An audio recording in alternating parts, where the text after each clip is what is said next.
Maksudnya bukan dunia ada jendelanya, tapi membaca buku itu kita dapat membuka informasi dari manapun, dari dunia manapun ya. Seperti kalau di Indonesia, kita dapat mengetahui informasi tentang sejarah kemerdekaan Indonesia, pahlawan-pahlawan di Indonesia, organ tubuh manusia, bahasa-bahasa asing, dan masih banyak lagi.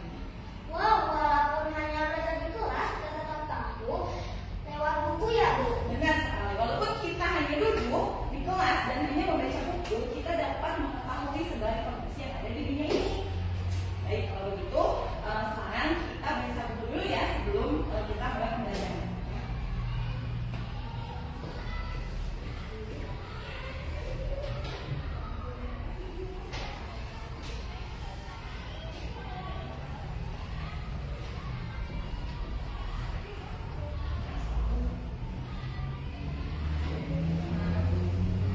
Silakan baca ya bukunya yang tadi.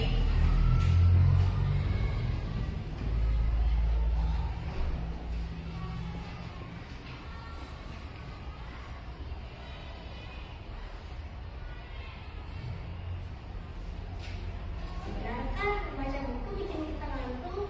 Iya, kamu benar, lebih seru bermain game. Tapi bukan batas sama loh, tidak bikin ngantuk. Kalau aku membaca tentang tempat bersejarah di Indonesia, ternyata banyak juga.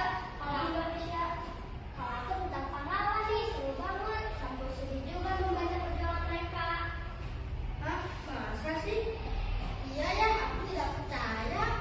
Coba saja kalian baca. Ternyata aku buka halaman selanjutnya, ada gambarnya, menarik juga. Ya nih, buku yang aku baca ada gambar juga, seru juga ternyata. Baik anak-anak, sesi membaca buku sudah selesai. Bagaimana perasaan kalian setelah membaca buku? Apa yang kalian dapat